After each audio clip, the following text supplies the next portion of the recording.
Olá, então eu vim comentar as leituras de setembro de 2022, li algumas coisas novas, consegui finalizar algumas coisas que eu já vinha lendo ao longo dos meses, então vamos lá. Eu comecei o mês lendo esse livro que se chama Revolucionário e Gay, A Vida Extraordinária de Herbert Daniel, pioneiro na luta pela democracia, diversidade e inclusão. Foi um livro que eu li por conta daquele grupo de literatura LGBTQIA+, queer, que eu participo, com alguns colegas online. E aí esse livro foi indicação de um deles. Eu não conhecia o Herbert Daniel, mas de fato ele é uma personalidade importantíssima dentro da história do nosso país, tanto na luta pela democracia inicialmente, ele foi guerrilheiro, então ele era contra a ditadura, ele sofreu muito por conta da ditadura, ele teve que se exilar na França, aqui no próprio país ele foi perseguido e tudo mais. E ele lutava pelos direitos, né, pela democracia, participou de algumas ações de libertação de presos políticos, enfim, foi alguém bem ativo nessa causa, e depois pela causa dos portadores de HIV, pessoas que viviam com HIV, né, com o vírus do HIV. Ele mesmo depois, ele começa se engajando nessa luta e depois ele adquire o vírus, ele contrai o vírus. Ele tinha um parceiro, e aí, bom, ele tem uma relação de... Se na época da ditadura ele tinha essa dificuldade de se assumir, porque dentro da própria esquerda existia uma aversão, uma rejeição da homossexualidade muito grande, e isso é algo interessante que você fica sabendo um pouco melhor nesse livro. Depois ele vai virar um grande ativista da causa LGBTQIA+, e mesmo dos portadores ou pessoas que vivem com o vírus do HIV. Ele vai falecer em 92 por conta das complicações do HIV, e o parceiro dele depois também vai falecer, mas por não aceitar a morte dele, enfim. É bem triste, mas é um livro importante. Ele não é tão pequeno, mas ele é um livro que dá para ler de forma fácil. Tem umas fotos aqui no meio, e aí assim, a primeira parte é muito voltada para a coisa da luta pela democracia, e a segunda voltada, que é mais para o final, mais voltada para a questão do HIV/AIDS. E é um livro bem interessante, não é tão pequeno, mas de leitura fácil, e vale muito a pena você conhecer a vida do Herbert Daniel. Tem um prefácio do Jean Williams aqui no começo, enfim, super importante e super necessário para o momento em que a gente está vivendo, né? Depois eu li Crônicas para Jovens, do Rio de Janeiro e seus personagens, da Clarice Lispector.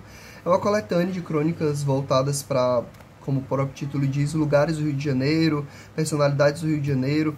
Eu li lá no Rio, quando eu fui agora viajar para o Rio, eu levei ele como minha leitura principal, e gostei de ter lido, porque aí você se identificava ali, você estava na praia e ela falava sobre Copacabana, e aí falava sobre os bairros, os lugares onde ela morava, enfim. Não tem crônica só do Rio de Janeiro, só que às vezes ela tá falando da praia, e aí você já ambienta no Rio de Janeiro, porque as outras crônicas ele levam a isso, mas enfim.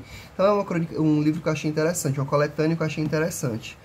Depois eu finalizei a leitura As Brumas de Avalon, volume 3, O Gamo Rei, que aí é um livro que já, assim, acontece muita coisa, tem uma sequência zona de coisas acontecendo que são bem atrativas para você continuar lendo, assim. O segundo já deu uma esfriada, o primeiro é incrível, o segundo dá uma esfriada, e o terceiro volta com esse ritmo do primeiro, então é bem interessante. Tô lendo ele junto com a Raquel Ribeiro e o Vitor Ramalho, naquelas lives que a gente faz uma vez por mês, e o próximo é o livro 4. Depois eu li O Analista de Bagé, ou Bagué, não sei exatamente como é que se pronuncia, do Luiz Fernando Veríssimo. Eu li, primeiro porque ele está em alguma lista de desafios de leitura, depois porque eu tinha lido todas as crônicas do Analista de Bagué, ou alguma coisa assim, e eu tinha odiado, achei o personagem péssimo, não gostei de jeito nenhum, e queria entender, assim, se minha questão de não ter gostado foi o Luiz Fernando Veríssimo, que eu não li há muito tempo, ou se era o personagem mesmo. E aí eu constatei que eu acho que é o personagem, assim, eu realmente não gostei desse analista, eu não gosto nem de falar sobre ele, acho péssimo, e, enfim, não vou falar, só vou dizer que é bem ruim a construção dele, mas lendo as outras crônicas eu percebi que eu realmente gosto do Luiz Fernando Veríssimo, ele é ótimo. Claro que ele é bem datado, e a crônica tem essa questão também, assim, de ser bem datada, e aí é bem datado sim, assim, por momentos você sente uma certa... Ele colocando questões e brincadeiras, porque, bom, ele é humorista, né, então tem piadas que não cabem bem hoje em dia. E o Analista de Bagé, por exemplo, é um grande exemplo disso, assim. As piadas que são feitas em torno de ele ser um analista que tem os métodos que são nada convencionais, mas que ele chama de freudianos, enfim. Perdeu a graça, assim, porque você trata com questões de doenças mentais e de depressão de uma forma muito leviana e irresponsável até. Mas, bom, tirando a parte das crônicas do analista, que aqui aparecem algumas, eu gostei dos textos, tá? Então, eu percebi que eu estou disposto a ler outras coisas do Luiz Fernando Veríssimo, eu só não quero mais ter que lidar com esse personagem de jeito nenhum. E aí depois eu li Freud e seus fantasmas, a autoanálise e o que os sonhos ensinam sobre nós, do Rafael Rocha Daúde. Esse é um livrinho que é, bom, ele é em formato de revista, acredito que ele era vendido em bancas de jornal, ou mesmo nos supermercados. Eu já comentei esse livro alguma vez, porque eu dou aula de psicanálise, e quando eu vou falar sobre os sonhos, eu gosto de utilizar esse livro, porque ele é bem didático. E aí ele começa falando de fato sobre a autoanálise do Freud, aquele momento inicial ali das cartas com Flies, e depois dos sonhos propriamente ditos. E aí eu gosto, eu acho ele bem didático. Acho que o único problema desse livro é que ele não tem muitas referências, assim. Ele usa as referências do Freud, mas ele mesmo não referencia, de citar e de ter lá atrás umas referências bibliográficas. Isso não acontece. E aí eu sinto um pouco de falta disso, sim, porque eu queria algo mais acadêmico e que ele usasse outras referências. Mas ele não faz isso e, no entanto, é bem didático e consegue passar o Freud de uma forma bem confortável, de uma forma que pessoas leigas possam ler e entender, e pessoas que entendem possam dar uma revisada, tá? Então eu gosto desse livro do Rafael Daúde, e eu sempre indico, acho que ele é fácil de encontrar em PDF, talvez não o livro físico, mas em PDF sim. E por fim, eu finalmente consegui terminar de ler Todas as Crônicas da Clarice, que é um livro que eu já venho lendo há meses, porque eu vinha nessa proposta de ler uma crônica por dia, ou poucas crônicas por dia, e foi isso que eu fiz. Então, inicialmente, eu realmente lia, sei lá, depois eu passei a ler, sei lá, umas 5 páginas, enfim, mas sempre finalizando as crônicas, e aí no final eu dei uma carreirinha, né, porque você fica um pouco mais ansioso para terminar. E aí, bom, eu li aquele lá, do Rio de Janeiro, e aí eu encontrava algumas aqui, lógico, né, porque essas aqui, como são todas, contempla. Algumas dessas aqui, todas essas aqui estão dentro dessas aqui, então eu acabei relendo e lendo, mas foi interessante ambientar no Rio.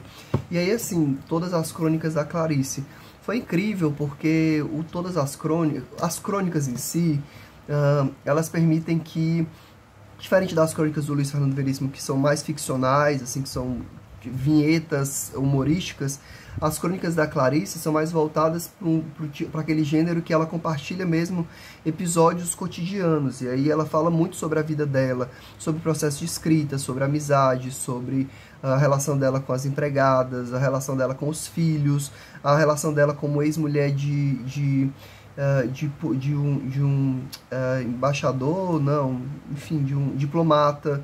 E aí as viagens, ela morando fora, enfim. Então, do próprio Rio de Janeiro, que ela fala muito sobre, por exemplo, os deslocamentos dela de táxi e tudo mais, a relação dela com a praia, com artistas, né? Ela fala muito do Carlos Drummond, e aí ela vai contar e vai repetir alguns episódios, assim, que vão aparecendo da própria biografia dela, como, por exemplo, a queimadura, né? Assim, a Clarice sofreu um acidente doméstico com fogo, que ela se queimou, e aí ela tem uma mão queimada e tudo mais, enfim. E aí ela fala muito sobre isso e ela às vezes revela até algo de bem íntimo. Depois ela mesma vai reclamar disso, assim. Tanto primeiro porque ela não se via como uma cronista, ela achava que era... Ela trata dentro da literatura dela como uma subliteratura, assim, como se não fosse uma literatura no nível do romance ou no nível dos contos. E ela também reclama por ela se expor muito, ela acaba revelando algo muito íntimo. Ela fala isso para o Rubem Braga, né, que ela considera assim, o maior cronista, o inventor da crônica. Mas, enfim, é interessante para a gente, enquanto leitor, porque a gente fica tendo acesso aí a dados e a momentos da vida da Clarice que ela revela para a gente e que servem como a fonte aí para as biografias que foram escritas sobre ela. Então é bem interessante ler na própria Clarice ela falando sobre alguns episódios que a gente conhece através dessas biografias. Então, foi bem interessante ler essas crônicas. Eu agora tenho vários livros de crônicas aleatórias que eu pretendo ler e eu quero ler todas as cartas, né? Já li todos os contos, todas as crônicas e agora eu quero ler todas as cartas. Então é isso, como o vídeo ficou um pouco longo, eu não vou comentar as leituras do próximo mês, mas mês que vem eu venho comentar as que eu finalizei. Então é isso, até mês que vem.